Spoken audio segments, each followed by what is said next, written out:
श्री परमात्मने नमः। श्री रामचरितमानस अध्याय अयोध्या कांड, पेज नंबर 339 आगे।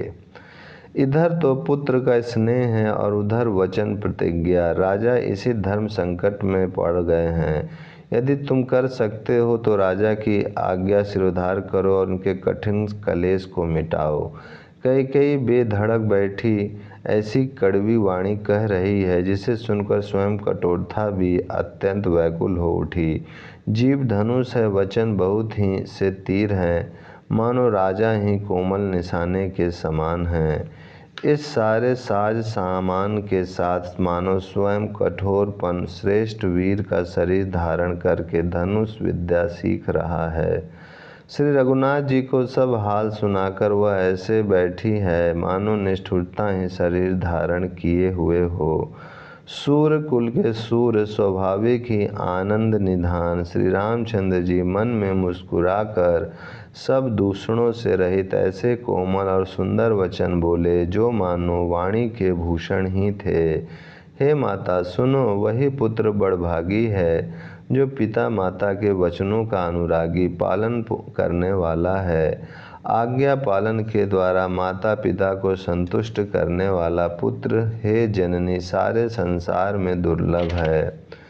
वन में विशेष रूप से मुनियों का मिलाप होगा जिसमें मेरा सभी प्रकार से कल्याण है, उसमें भी फिर पिताजी की आज्ञा और हे जननी तुम्हारी सम्मति है और प्राण प्रिय भरत राज्य पावेंगे। इन सभी बातों को देखकर यह प्रतीत होता है कि आज विधाता सब प्रकार से मुझे सम्मुख है, मेरे अनुकूल है। यदि ऐसे काम के लिए भी मैं वन को ना जाऊं तो मूर्खों के समाज में सबसे पहले मेरी गिनती करनी चाहिए, जो कल्प वृक्ष को छोड़कर रेणी की सेवा करते हैं और अमृत त्याग कर विष मांग लेते हैं। हे माता तुम मन में विचार कर देखो, वे महामूर्ख भी ऐसा मौका पाकर कभी न चूकेंगे।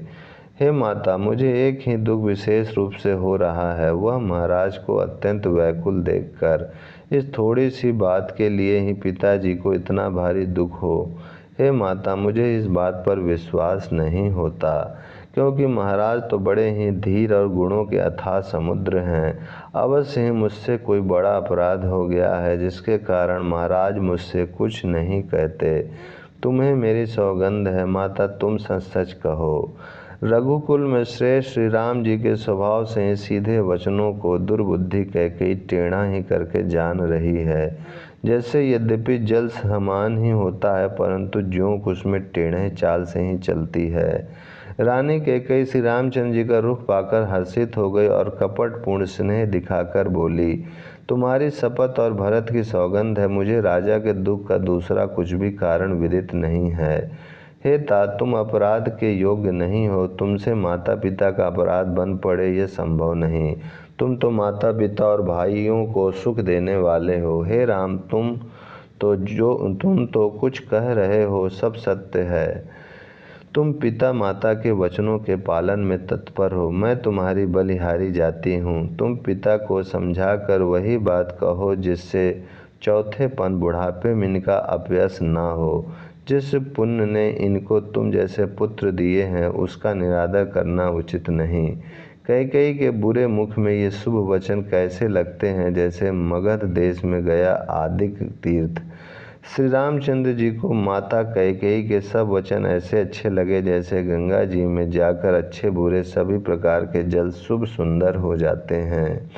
इतने में राजा की मूर्छा दूर हुई। उन्होंने राम का स्मरण करके राम राम कहकर फिर करवट ली। मंत्री ने श्री रामचंद्र जी का आना कहकर समय अनुकूल विनती की। जब राजा ने सुना कि श्री रामचंद्र पधारे हैं तो उन्होंने धीरज धर के नेत्र खोले।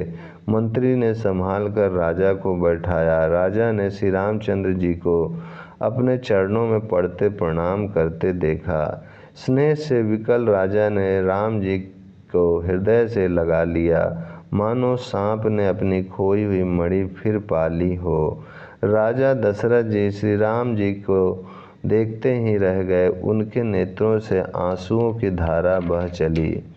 शोक के विशेष वश होने के कारण राजा कुछ कह नहीं सकते। वे बार बार श्री रामचंद्र जी को हृदय से लगाते हैं और मन में ब्रह्मा जी को मनाते हैं कि जिससे श्री रघुनाथ जी वन को ना जाएं।